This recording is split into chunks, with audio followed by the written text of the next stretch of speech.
Hello guys, તો આજે હું શેર કરી રહી છું મારા કેનેડા આવ્યા પછીના મારા નવા ઘરમાં પગ મૂક્યાનો પહેલો વિડીયો, એટલે કે મારા ગૃહ પ્રવેશનો વિડીયો અને સાથે સાથે વેલકમ હોમનો પણ વિડીયો. તો તમે જોઈ જ રહ્યા છો કે સરસ મજાનું જુગલે ડેકોરેશન કર્યું છે. જે ડ્રોઈંગ રૂમનો એરિયા છે ત્યાં વેલકમ હોમ કરી અને સરસ મજાનું ટેબલ ડેકોરેટ કરીને ત્યાં એમણે કેક મૂકી હતી અને ટેબલને પણ સરસ મજાના ફ્લાવર્સ એન્ડ રોઝીસથી ડેકોરેટ કર્યું હતું અને કિચન એરિયામાં પણ ફ્લાવર્સ, કેન્ડલ્સ, બલૂન્સ એવન બહુ બધું લગાવીને બહુ જ સરસ રીતે મારું વેલકમ ગોઠવ્યું હતું. અને ફાઇનલી પછી હું આવી ગઈ, મને એના ફ્રેન્ડના ઘરેથી બોલાવી લેવામાં આવી અને પછી સરસ મજાનો ગૃહ પ્રવેશ કરવામાં આવ્યો. તો ઘરમાં પહેલી વખત આજે જઈ રહ્યા હતા, તો ઘરમાં અને અમારા આવનારા જીવનમાં એની બહુ જ સારી શુભ શરૂઆત રહે એટલા માટે સાથિયા કરી અને સરસ મજાનો ગૃહ પ્રવેશ કર્યો અને કળશ લઈને હું ઘરની અંદર પ્રવેશી. હા, પણ વગર પંડિતે આ બધું કેવી રીતે શક્ય બને? પરંતુ ઓનલાઈન પંડિત જેવી જ સુવિધા આપનારા જ્યારે મધર અને મધર ઇન લો અવેલેબલ હોય ત્યારે બીજે ક્યાંય જવાની જરૂરત જ ક્યાં પડે?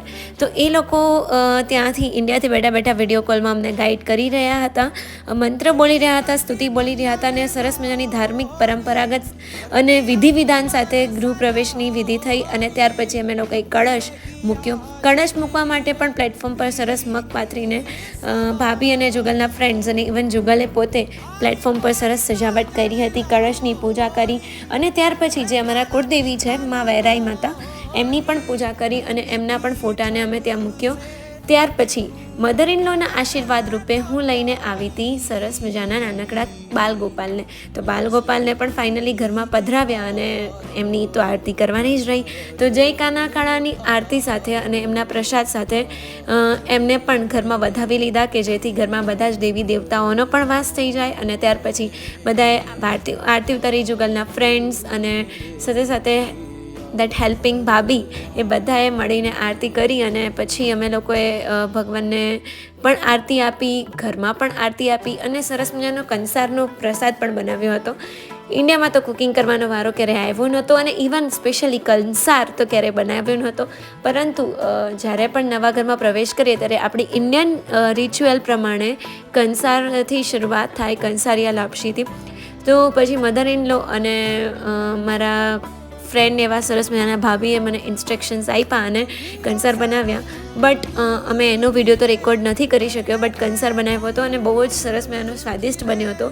તો કંસાર ખાધો, ભગવાનને આરતી આપી, પ્રસાદ ધરાવ્યો અને ત્યાર પછી આખા ઘરમાં પણ પવિત્રતા રહે અને દેવી દેવતાઓનો વાસ રહે એના માટે આખા ઘરમાં આરતી આપવા માટે અમે લોકો પહોંચી ગયા. તો સૌથી પહેલાં આરતી આપી અમે બેડરૂમને, એટલે બેડરૂમમાં હજુ બધો સામાન તો ગોઠવાયો નહોતો, બટ સ્ટીલ બેડશીટ આવી ગઈ હતી તો અમે ત્યાં પણ આરતી આપીને રૂમને પવિત્ર કર્યો. અને ત્યાર પછી અમે લોકો ગયા બીજા રૂમમાં અને બીજા રૂમમાં પણ હજી સામાન ગોઠવવાનો બાકી જ હતો, તો ત્યાં પણ આરતી આપી અને એને પવિત્ર કર્યો. ત્યાર પછી અમે એને જ ભગવાનનો રૂમ બનાવ્યો હતો. સામાન પણ અહીંયા હજુ ક્લોઝેટમાં જ પડ્યો છે. ત્યાર પછી અમે બીજા દિવસે ગોઠવ્યો હતો.